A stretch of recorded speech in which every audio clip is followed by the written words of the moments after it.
नाजरीन रुपया पैसा में आपको खुश आमदीद कहते हैं। मैं हूं अली नासिर। आज इससे कबल कि मैं जो मौजूदा हमारा एक बहुत ही ज़्यादा अहम मौजू है मुल्क का महसूलात का, उसके मुतालिक बात करूं, क्योंकि प्रोग्राम बैन अल-अक़वामी सतह पर देखा जाता है और बिलखुसूस इंडिया में देखा जाता है, तो इट इज़ नेसेसरी कि आज हाईलाइट की जाए। बड़ी अहम खबर एक है, वो ये है जो कि हमसे रिलेटेड, हमारे मुल्क से रिलेटेड है। वो ये है कि एक बड़ा ही एक्सपेंसिव एयरक्राफ्ट है जो कि दासाओ कंपनी बनाती है फ्रांस का, उसका नाम है राफेल, और तकरीबन रफली you can say between 70 to 80 million Euros का एक जहाज़ पड़ता है। वो इंडिया को वो 5 जहाज़ मिल गए हैं, वो आ रहे हैं और वो वहाँ पहुँच रहे हैं और बड़ी एक्साइटमेंट है और जनाब डिस्को डांस हो रहे हैं इंडिया में, और पता नहीं ऐसा दिखाया जा रहा है जैसे कोई मेजर शिफ्ट हो जाएगा पावर का साउथ ईस्ट एशिया में राफेल जहाज़ के आ जाने के बाद। पाकिस्तान के अंदर क्योंकि हमें तो कुछ पता ही नहीं है, हम तो ज़्यादा पानी के लिए कंसर्न है, कराची के अंदर घर घर में पानी घुस रहा है, इसलिए हमें दुनिया का कुछ पता ही नहीं है। लेकिन मैं बताऊं, ये दासाओ राफेल जिसका बहुत ज़्यादा ढोल पीटा जा रहा है इंडिया के अंदर, let me clarify, this aircraft is 34 years old. ये बहुत पुराना एयरक्राफ्ट है, it's not a new aircraft. There is going to be no major strategic shift in the balance of power in South East Asia. ये सिर्फ इस वजह से किया जा रहा है क्योंकि अंबानी साहब की जो कंपनी है, जो कि मोदी साहब के साथ मिलकर लेकर आई है राफेल जहाज़ को, वो बुनियादी तौर पे मार्केटिंग के तौर पर ऐसे पेश कर रही है कि पाकिस्तान के ऊपर को बहुत ज़्यादा भारी हाथ आ जाएगा if the Dassault Rafale comes to India. I can assure you, I have read a lot about this and I can assure you that it's not going to be that much of a major shift in the balance of power of this region. खैर, इस मौजू के ऊपर मजीद भी बात करेंगे आगे आने वाले दिनों के अंदर। हमारे साथ बहुत ही अहम मेहमान शामिल गुफ्तगू होंगे, जनाब बशारत कुरैशी साहब, माहिर उमूर टैक्सेशन। वेलकम करता हूँ इनको शो पे। और आज जो है वो हमने टैक्स के मौजू पर बात करनी है, और ये जो एमनेस्टी स्कीम का चर्चा है बशारत कुरैशी साहब, जिसकी वजह से रियल एस्टेट एजेंट जो हैं वो रात को अपनी नींद में जाग कर भी प्रॉपर्टी का जपते हैं एक ही मंत्र। ये बताएं, ये क्या एमनेस्टी है, ये क्या वजह है, क्या कौन सा ऐसा मराती पैकेज है जिसकी वजह से तमाम लोग इतने एक्साइटेड हुए हैं और डिफेंस के फेज़ 8 में पैसे लग रहे हैं और पूरे पाकिस्तान के अंदर रियल एस्टेट प्रॉपर्टी में सरमाया जा रहा है? क्या कहते हैं आप? शुक्रिया अली साहब। ये कोविड-19 के बैकड्रॉप में हुकूमत ने एक स्कीम दी है इकानमी को रिवाइव करने के लिए। तो इसको ये, क्योंकि हमारे पास इंडस्ट्री तो फौरी तौर पे कोई डायरेक्शन नहीं है, क्योंकि ऐसी इंडस्ट्री लग जाए रातों रात जिससे कोई मईशत का पहिया चल पड़े और लोगों को रोज़गार मिले।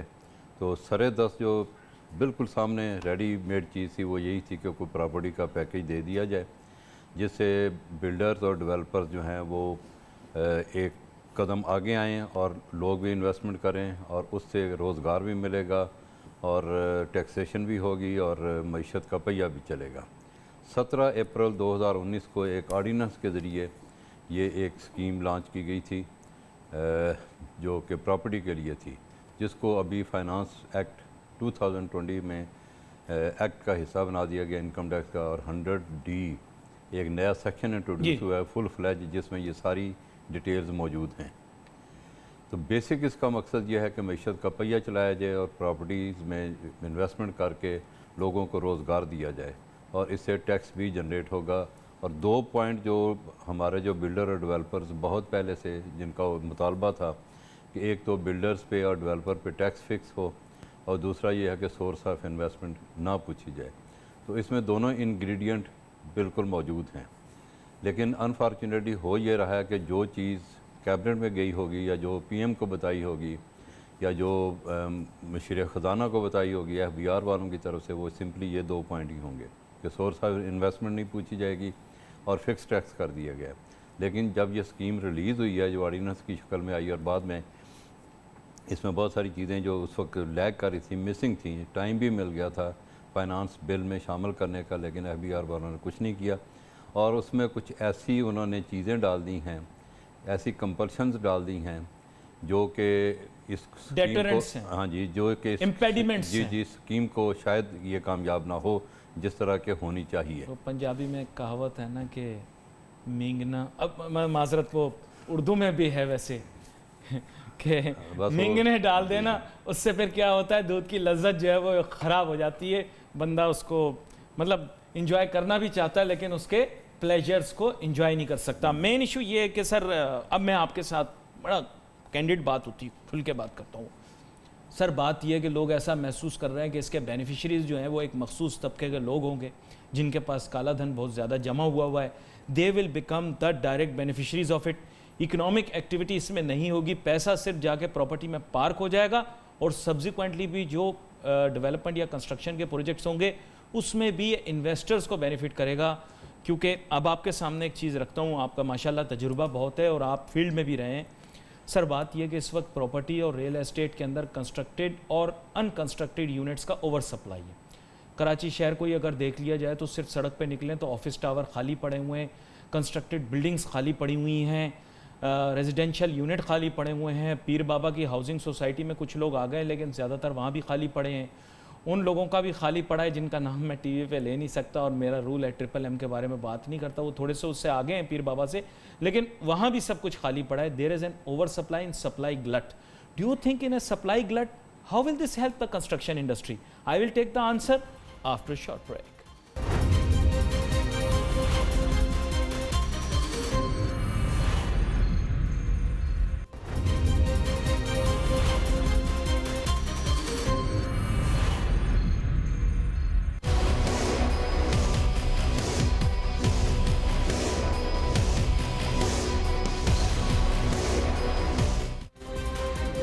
नाज़रीन welcome back after break. Break पे जाने से पहले मैं अपने फाजिल मेहमान से पूछ रहा था कि बुनियादी तौर पर ऐसा तो नहीं है कि ये जो कानून या मराद या जो भी लिबर्टी दी जा रही है, फ्लेक्सिबिलिटी दी जा रही है, इसके बेनिफिशरीज़ खालिसतन एक तबका होगा? तो बशारत कुरैशी साहब इस पर वजाहत करें कि क्या खालिसतन एक तबका ही इसका बेनिफिट उठा सकेगा? जी ये नहीं है कि सिर्फ एक तबका इसका बेनिफिशरी होगा। एक्चुअली जब आप देखें कि कोई बिल्डिंग बनती है, कोई प्रोजेक्ट बनता है तो उसमें 47 जो बिजनेसेस हैं वो डायरेक्टली इन्वॉल्व होते हैं और 150 के करीब इनडायरेक्टली इन्वॉल्व होते हैं। अब एक घर बनता है तो उसमें ज़ाहिर है टाइल वाला टाइल दे रहा है, सीमेंट दे रहा है, सरिया दे रहा है, लेबर है, लेकिन एक गरीब आदमी जो है बहुत सारे जी गरीब आदमी जो है उसको भी बेनिफिट मिल रहा है। अभी एक रिसेंटली सर्वे कल ही अखबार में आया था कि पाकिस्तान में जो इकानमी का जो सिलसिला है, बेरोज़गारी का ये आलम है कि हर 3 में से एक बंदा बेरोज़गार है। तो ये जब एक घर बनता है या एक प्रोजेक्ट बनता है या एक टाउन प्लानिंग होती है, कोई डेवलपमेंट होती है किसी जगह की, तो उसमें बेशुमार डायरेक्टली और इनडायरेक्टली लोग इन्वॉल्व हो जाते हैं और वो सब उसके बेनिफिशरी होते हैं। यानी रोज़गार भी लोगों को मिलता है, लोगों को इन्वेस्टमेंट भी होती है और लोगों को प्रॉफिट भी होता है, लोगों की इनकम भी जनरेट होती है। तो ये इसलिए ये मैं आपसे बड़े अदब से इख्तलाफ करूंगा कि ये इसके कुछ चंद अदब से नहीं, आप सख्ती से इख्तलाफ कर रहे हैं। चंद बेनिफिशरी नहीं है, बल्कि ये अगर स्कीम चल पड़ी तो इसका पूरे मुल्क में एक असर जाएगा और सबको इसका बेनिफिट मिलेगा। अच्छा, हमेशा की तरह इस्तदा ये है कि why only the construction sector? Why don't we extend it to other sectors and industries as well? Everybody should benefit from this scenario and situation in order to boost our economy. क्या कहते हैं आप? देखें जी, वो economy का जो बिल्कुल short term इन्होंने हल ढूंढा है ना, वो यही हो सकता था। मैंने पहले अर्ज़ किया है कि आप इंडस्ट्री लगाएंगे, उस पर आप पहले रिसर्च करें कि आपको कौन सी इंडस्ट्री लगानी है। वो ज़्यादातर ये होनी चाहिए कि एक्सपोर्ट ओरिएंटेड हो, उसका जो है वो बेस जो है ऐसा हो कि जिससे आपकी एक्सपोर्ट बढ़े और एक्सपोर्ट से ही आपका ज़र मुबादला आएगा, फॉरेन एक्सचेंज आएगा, तो उससे आपको एक बूस्ट मिलेगा इकानमी को। क्योंकि सबसे ज़्यादा तो हमारा इस वक्त इशू जो है वो फॉरेन लोन्स का है, वो सारा हमने डॉलर्स में पे करना है। तो डॉलर इस मुल्क में तो हम नहीं पैदा कर सकते, ये तो बाहर से ही आने हैं। इस मुल्क में डॉलर जनरेट करने का एक इशू है कि आप टूरिज़म पे बहुत ज़्यादा तवज्जो दें। आपका इतना शानदार ये ग्वादर है, इसका सारी जो बलूचिस्तान की साहिली पट्टी है और इसके अलावा जो आपका नाजरन एरिया है, जो पहाड़ी सिलसिला है, बहुत शानदार, उससे बेनिफिट ले सकते हैं। उससे बेनिफिट लें। अच्छा, इसके स्पेसिफिक्स एक स्पेसिफिक आपने मुझे ये बताना है, व्हाट इज़ द, जिसे आप कहते हैं threshold date for this to apply? क्योंकि बहुत सारे लोग बोल रहे हैं कि इसके जो थ्रेश होल्ड डेट रखी गई है पॉसिबली इट्स दिसंबर, ये इसको एक्सटेंड कर दिया जाए। इसमें यह है कि आपने जो प्लाट लेना है, जो आपने इन्वेस्टमेंट करनी है, जो आपने रजिस्ट्रेशन करानी है FBR के साथ IRS में जाके, और ये जो आपने अकाउंट खोलना है, ये सारे प्रोसेस जो हैं, ये इसकी डेडलाइन जो है, कट ऑफ डेट है 31 दिसंबर 2020 है। 31 दिसंबर 2020। हाँ जी, इसी साल की That means the last day of this year. जी जी, इस कैलेंडर ईयर की लास्ट This calendar. जी जी। तो इस थ्रेशोल्ड के बाद फिर we can not take benefit from this amnesty, but people are forcing that they should extend this date. Do you favor that? ये डेट तो ये एक्सटेंड होनी है। होनी है। हाँ जी, ये डेट रखी ही ऐसे गई है कि इसको एक्सटेंशन दी जाएगी एज यूजुअल, जबकि सब सारी डेटें एक्सटेंड होती हैं इस मुल्क में। तो आपका ज़्यादातर जो एम्फोसिस है वो ये है कि बढ़ेगी तो सही, जी जी, लेकिन इसका बेनिफिट ले लिया जाए तो बेनिफिट लेना चाहिए और लोगों को इस पे करना चाहिए। अच्छा, इसके स्पेसिफिक्स के अंदर एक और चीज़ भी है। साथियों ने बताया कि इसमें ऐसा नहीं है कि साहब आपने ये बच गए, आपको मराहत मिल गई, इसके बाद आप दस्तावेजी यानी डॉक्यूमेंटेड इकोनॉमी का हिस्सा बन जाएंगे। Is that correct? You have to become part of the documented economy to take benefit of this scheme. Is it correct? जी जी, ये बिल्कुल ठीक है। ज़ाहिर है ये सारा डॉक्यूमेंटेड होगा और IRS में जो प्रोजेक्ट जाएगा उसकी डिटेल्स देनी पड़ेंगी, उसकी कंप्लीशन जो होगी उसका बेतदरीज उसका आपने सारा डॉक्यूमेंट्स वहाँ जमा करवाने हैं। और जो फर्स्ट परचेज़र हैं जिनको इन्वेस्टमेंट जिनकी नहीं पूछी जाएगी, यानी ना सिर्फ ये है कि जो बिल्डर या डेवलपर इन्वेस्टमेंट करेगा उसका भी सोर्स नहीं पूछा जाएगा, जो फर्स्ट परचेज़र है उससे भी नहीं पूछा जाएगा, लेकिन वो सारा डॉक्यूमेंटेड होगा और सारा FBR के पोर्टल में मौजूद होगा। That means that after availing this, we will enter into the documented economy. People will be compelled to file their taxes every year like every other citizen. Is it correct? जी जी, वो उससे कोई exemption हाँ नहीं जी, वो उसमें ये है ना जी कि किन किन लोगों ने रिटर्न दाखिल करनी है, राइट, फाइल करनी है, तो उसमें ये सारे लोग आ जाएंगे। अच्छा, इसमें एक और भी बेनिफिट टैक्स नेट भी बढ़ेगा, इसका मतलब बढ़ेगा जी। इसमें एक और बेनिफिट जो ये है कि एक घर अगर आप बेचते हैं 500 यार्ड मेजरमेंट उसकी होगी, जो आपका अपना घर है जिसके आप बिल्शिल भी दे रहे हैं, जो रेजिडेंशियल है, जो it is occupied by you, ठीक है जी, वो अगर आप इस दौरान बेचते हैं यानी इस फाइनेंस बिल के बाद या इस ऑर्डिनेंस के बाद, तो उस पर आपको कैपिटल गेन टैक्स नहीं लगेगा। या 4000 स्क्वायर फुट का अगर आप कोई फ्लैट बेचते हैं, अपार्टमेंट, उस पर भी नहीं लगेगा। अच्छा, यानी ये एक इसके अंदर जो जी जी जी, तो उस पर लागू नहीं होगा।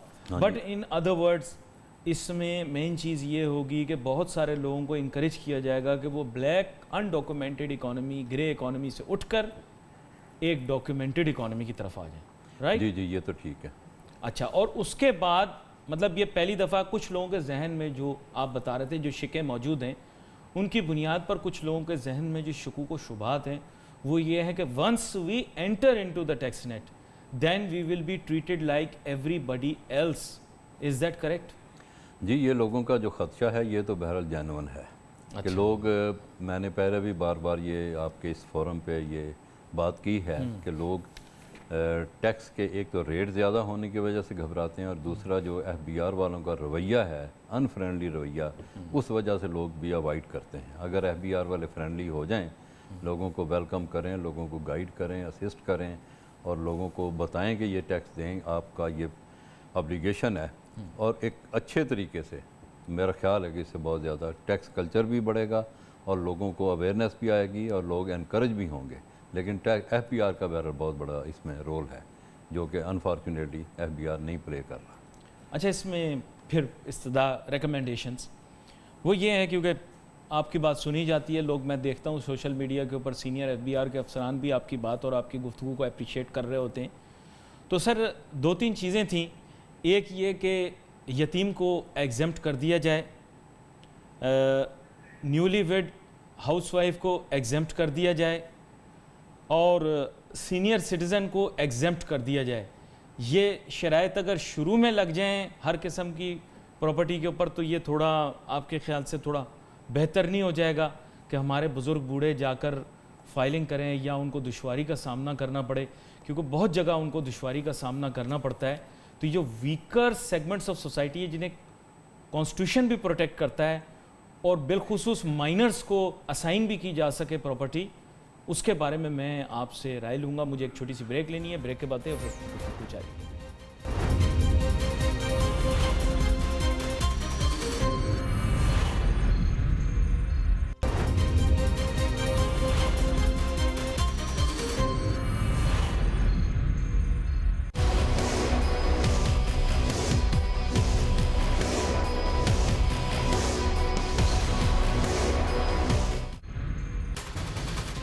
नाज़रीन वेलकम बैक आफ्टर ब्रेक।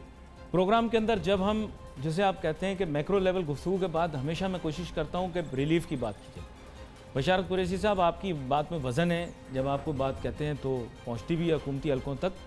मैं रिलीफ की बात कर रहा था सर। वैसे तो मदीना की रियासत की बात होती है, आपने पिछली दफ़ा एलाबोरेट किया था कि कंपैरिजन ना किया जाए तो बेहतर है। सर फ्रॉम स्क्रैच मेरे ख्याल से अगर डे 1 से फाइनेंस बिल में और लेजिस्लेशन में इनकलकेट कर दिया जाए जो कॉन्स्टिट्यूशन में लिखा हुआ है कि हमें जो ख़ास तौर पे दबे पिसे तबके हैं उनको रिलीफ प्रोवाइड करनी है, तो don't you think that they should enter into the system that minors यतीमों के बारे में तो आपको पता है ना सर, ख़ास तौर पर है कि यतीमों का किस तरह से ख्याल रखा जाए, डेस्टिट्यूट्स का, वो लोग जो मसाकीन हैं ख़ास तौर पे। इसके अलावा हट के हमारे सीनियर सिटीजन्स, विडोज़ और स्पेसिफिकली हाउस वाइफ्स, कॉन्स्टिट्यूशन में लिखा हुआ है कि मदर एंड चाइल्ड को भी प्रोटेक्ट किया जाएगा, इंस्टीट्यूशन ऑफ मैरिज को प्रोटेक्ट किया जाएगा। तो इस सिलसिले में सर मैं चाह रहा था कि 2 अल्फाज आप कहते कि इनिशियली अगर हर बिल के अंदर या हर कानून के अंदर ये बिल्ट इन कर दिया जाए। जी अली साहब, आपने तो बहुत आइडियलिस्टिक बात की है, लेकिन इनकम टैक्स ऑर्डिनेंस 2001 में विडोज़ के लिए है कि widows are not required to file their returns. Right. तो इस तरह सीनियर सिटीजन्स को भी टैक्स में रायत है। यस। तो जहाँ जहाँ मतलब है कि लेजिस्लेचर को गुंजाइश मिलती है वो सोचते भी हैं, करते भी हैं। जी। तो मैं ये समझता हूँ कि ये अगर सही जो कि इनकम टैक्स स्पिरिट है कि जितना ज़्यादा कोई कमाए उतना ज़्यादा टैक्स दे, तो फिर ये जो डिस्टॉर्शंस हैं जिसमें आप पिसे हुए तबकों का जिक्र करते हैं उनको ऑटोमेटिकली रिलीफ मिल जाएगा। लेकिन यह कि बड़े दरख्त और छोटे दरख्त वाली बात है। नहीं सर, मैं असल में वो आपकी बात बिल्कुल ठीक है, लेकिन वो ओवरऑल जो सिस्टम है वो इंसाफ पे मबनी होना चाहिए ओवरऑल, ना सिर्फ टैक्स बल्कि हर जगह पे। हाँ, वो तो आपने लास्ट टाइम मेंशन किया था। देखें ना, कहीं भी आप जाएं तो ये जो पिसे हुए तबके जिनका आप जिक्र कर रहे हैं उनकी कहीं भी सुनवाई नहीं है, न थाने में, न कचहरी में, न टैक्स ऑफिस में, कहीं भी चले जाएं, ना किसी एजुकेशनल इंस्टीट्यूशन में, ना किसी पटवारी के पास। मतलब अल्लाह ताला माफ़ करे कि ये मतलब लोगों के लिए ये पाकिस्तान के बजाय क्या कहने जो मिसाइलिस्तान बना हुआ है, और स्टेट ऑफ पाकिस्तान या इवन हमारे जो लोग हैं, लोगों को भी परवाह नहीं है और स्टेट को भी परवाह नहीं है। ये भी जो मैं जिक्र कर रहा था अली साहब कि FBR वालों को फ्रेंडली होना चाहिए, इसमें मैं एक बात ऐड करना चाह रहा हूँ कि जब मैं ये कहता हूँ फ्रेंडली होना चाहिए तो मेरी ये कभी किसी तरह ये बात नहीं होती कि आप जो ड्यू टैक्स है उस पर कंप्रोमाइज़ करें। आप ड्यू टैक्स ज़रूर लें, लेकिन ये जो छक्के मारने वाली बात है वो गलत है, या लोगों को हैरस करने वाली बात है वो गलत है। ड्यू टैक्स लेना आपकी ड्यूटी है और आपको इस पर कंप्रोमाइज़ नहीं करना चाहिए। लेकिन सर देखें, मैं अगले दिन में बात कर रहा था, वो एक टैक्स माहिर आए हुए थे, मैंने कहा इब्ने खल्दून एक बहुत गोल्डन एरा के अंदर मुसलमानों के एक बहुत बड़े फ़िलासफ़र, आप ऐसे तस्वर कर लें, father of sociology, government studies and politics. उन्होंने एक बात कही, उन्होंने कहा कि अगर आपने स्टेट को एफिशिएंटली रन करना है, और वज़ीर आज़म भी रहे एक रियासत के, एक हुकूमत के, तो कहने लगे कि आप रिड्यूस कर दें टैक्सेशन और ब्यूरोक्रेसी के पास इख्तियारात भी कम कर दें, उनकी तादाद भी कम कर दें। डू यू एग्री और डिसएग्री? जी, मैं इससे 100% एग्री करता हूँ। जब मैं हर दफ़ा कहता हूँ कि टैक्स रेट्स कम होने चाहिए, और जो डिस्क्रिशन है, जो अब्यूज़ होती है या मिस यूज़ होती है, डिस्क्रिशन जो है वो मिनिमम होनी चाहिए। अभी ये इस जो फाइनेंस एक्ट है उसमें जो असेसमेंट वाली बात हुई है, जो असेसमेंट ओवरसाइट कमेटीज़ बना दी गई हैं, जिससे मैं ये समझता हूँ कि जो मिस यूज़ ऑफ डिस्क्रिशन है वो कम होगा, प्रोवाइडेड के कमिश्नर्स और रीजनल कमिश्नर्स खुद को इस चीज़ में इन्वॉल्व करें और सुपरवाइज़ करें। But one thing I wanted to ask you, there has been a concerted effort in the FBR for automation for the last 2 decades, for the past 2 decades. What have they come out with? Or aap being a former FBR officer, are you satisfied with the progress that they have made vis-a-vis automation? देखिए, automation तो अब वक्त का तकाजा है। Automation के बगैर तो गुजारा नहीं हो सकता। ऑटोमेशन तो अब इस हद तक हो गई है कि हमारी जो है वो पूरी दुनिया के साथ ऑटोमेटिक एक्सचेंज ऑफ इंफॉर्मेशन भी हो रहा है, और हमारा जो डोमेस्टिकली लिंकेज हो गया है, नादरा के साथ हो गया है, एक्साइज एंड टैक्सेशन के साथ हो गया है, और फिर पॉइंट ऑफ सेल बन गए हैं, जो रियल टाइम जब सेल हो रही होगी वो आ जाएगा। और इसके अलावा इन्होंने ये इलेक्ट्रॉनिक डिवाइस सिस्टम जो है वो होटल्स के लिए, शादी घरों के लिए, पार्लर्स के लिए और बहुत से कुछ 8-10 ऐसी चीज़ें हैं जहाँ पे इस साल से शुरू किया जाएगा, जिससे ना सिर्फ ये है कि इलेक्ट्रॉनिकली डाटा जो है वो ट्रांसमिट होगा, बल्कि उस बिज़नेस का अगर कोई बिल या इनवाइस है वो भी जनरेट हो जाएगी।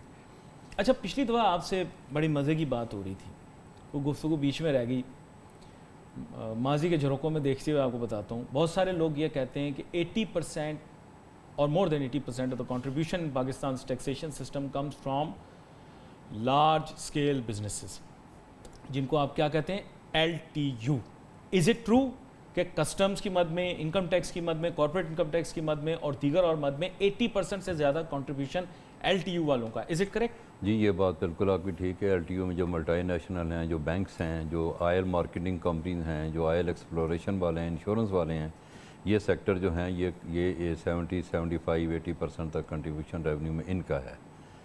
और कस्टम में शायद इससे भी ज़्यादा। जिनको FBR वाले कहते हैं कि ये रेवेन्यू स्पिनर्स हैं। राइट।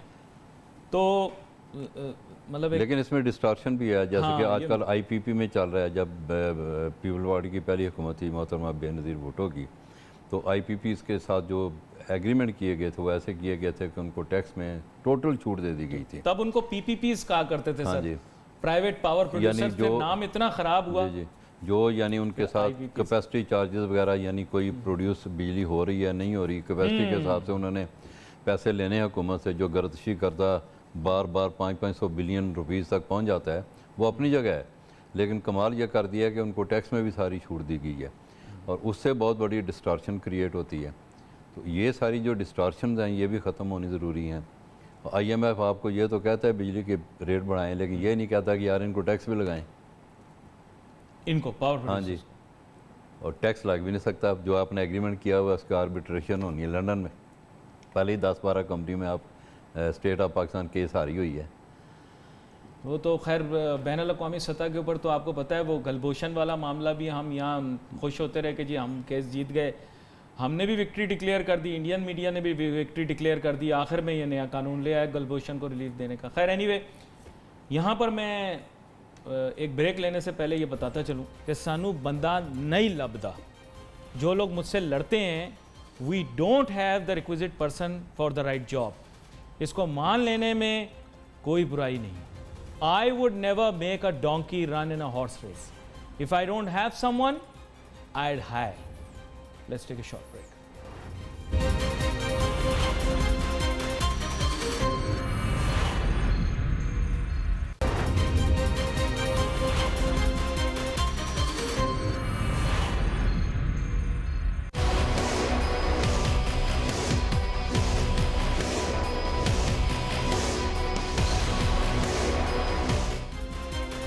नाज़रीन, welcome back after the break. गुफ्तगू हमारी जारी थी। ब्रेक पर जाने से पहले हमारी बात हो रही थी कि जनाब मुल्क के अंदर FBR के निज़ाम और दीगर जो निज़ाम है, इसको ठीक करने के लिए क्या करना चाहिए। अब ये आई हुकूमत तो इन्होंने कहा जनाब हम रिफॉर्म करेंगे, इस्लाह करेंगे। तो क्या हुआ? मैं चाहूँगा बशारत कुरैशी साहब आप इस बारे में बात करें। देखें जी, गुजारिश ये है कि ये इनका एक स्लोगन तो ज़रूर था, लेकिन अनफॉर्चुनेटली इस हुकूमत के पास कोई ना तो कोई रोड मैप था, ना कोई होमवर्क था। तो जब ये लोग आए तो इनको अब समझ ही नहीं आ रही कि इन्होंने करना क्या है। प्रेशर इन पे अपने नारों का और अपने स्लोगन का ज़रूर है, लेकिन डायरेक्शन नहीं है, विजन नहीं है और टीम नहीं है। जैसे अभी आपने कहा कि right man for the right job, वो होना चाहिए और अनफॉर्चुनेटली है नहीं। तो इसमें देखें, अब FBR में इन्होंने 2 साल में 4 चेयरपर्सन या चेयरमैन चेंज किए हैं। तो ये इस किस्म के एब्रप्ट चेंजेस जो हैं वो भी ऑर्गेनाइजेशन को शेक करती हैं। ऑर्गेनाइजेशन का डाउन दी लाइन जो है कॉन्फिडेंस जो है मजरूह होता है। अभी हुकूमत ने एक ये जो डायरेक्टरी रिटायरमेंट की एक स्कीम ले आए हैं, उसमें भी स्टेक होल्डर्स को, अफसरान को या स्टाफ को किसी जगह पे कॉन्फिडेंस में नहीं लिया गया। तो उससे भी लोग, अब मैं विज़िट करता हूँ अफसरान के पास, तो मैंने देखा परेशान है कि ये क्या होने वाला है। फिर अचानक प्रेस में शोशा छोड़ दिया जाता है कि 55 साल एज की जा रही है। कभी आ जाता है जी पेंशन बंद हो रही है। ठीक है, गवर्नमेंट के ऊपर पेंशन का बहुत बड़ा बिल है, फेडरल गवर्नमेंट्स पे भी और सूबाई गवर्नमेंट्स पे भी। लेकिन ओवर द ईयर्स किसी ने ये नहीं सोचा कि दुनिया में बेस्ट प्रैक्टिसेस क्या हैं। पेंशन के लिए फ़ंड बनाए जाते हैं और फंड जो हैं वो अच्छी जगह इन्वेस्ट सेल्फ सस्टेनिंग होते हैं, वो सेल्फ सस्टेनिंग होते हैं और उसमें जनरेशन होती है इनकम की, उसी से पेंशन दी जाती है। मैंने एक सोशल मीडिया पे एक ग्रुप में ये एक प्रपोज़ल फ्लोट की थी कि वो लोग स्पेशली 20 ग्रेड एंड अबव वाले जो डिफरेंट जॉब्स में चले गए हैं, कॉन्ट्रैक्ट पे चले गए हैं, इसमें मैं आर्म फोर्सेस के जो सीनियर अफसरान हैं वो भी सारे ही जॉब कर रहे हैं और अच्छी जॉब कर रहे हैं, बेहतर तनख्वाहें ले रहे हैं। तो मेरी सजेशन ये थी कि जितना अरसा वो एक सेकंड एम्प्लॉयमेंट कर रहे हैं उनकी पेंशन बंद कर दी जाए। जब वो सेकंड एम्प्लॉयमेंट ख़त्म हो जाए किसी भी सेक्टरी की, एडिशनल सेक्टरी की, हमारे बहुत सारे अफसर डेपुटेशन की आप बात कर रहे हैं या फिर री-एम्प्लॉयमेंट, तो जब तक वो री एम्प्लॉयमेंट में उनकी पेंशन बंद कर दी जाए, जब वो री एम्प्लॉयमेंट ख़त्म हो जाए तो दोबारा शुरू कर दी जाए। उससे भी गवर्नमेंट को मैं ये समझता हूँ कि सेविंग हो जाएगी। तो अभी नहीं है ये? नहीं, अभी नहीं है। ये तो मेरी एक हम्बल प्रपोज़ल थी कि एक मतलब रास ही प्रपोज़ल है, इस पर अगर कोई गौर करना चाहे तो मैं समझता हूँ कि फूड फॉर थाट तो है। तो ये बहुत सारी चीज़ें जो हैं यो मतलब अब क्या कहना चाहिए, कोई वही लोग पीर पार्टी के दौर में, वही मुशर्रफ के दौर में, वही इनके दौर में, कोई और लोग हैं ही को नहीं पाकिस्तान में। सर सानू बंदा नहीं लभदा, यानी ये एक अजीब बात है। मान जाएं आप, यानी आप समझते हैं कि वो जो लोग खोटे सिक्के हैं जिन्होंने पहले ही कोई डिलीवर नहीं किया वही आगे करेंगे। सर ये असल में जो बेसिक इनका जो मैंने इनकी राय देखी वो ये थी कि if the person on the top changes then everything changes on its own. Do you agree with this? नहीं जी, बिल्कुल नहीं। अब पर्सन ऑन द टॉप तो हम समझते हैं कि ईमानदार आदमी हैं, लेकिन उनके साथ जो बैठे हुए हैं उनके बारे में मैं नहीं समझता कि कोई किसी को कोई शक व शुबा है कि उनके ज़ाती इंटरेस्ट क्या हैं, क्या स्टेट ऑफ पाकिस्तान या अवाम उनका इंटरेस्ट है या अपनी ज़ात है।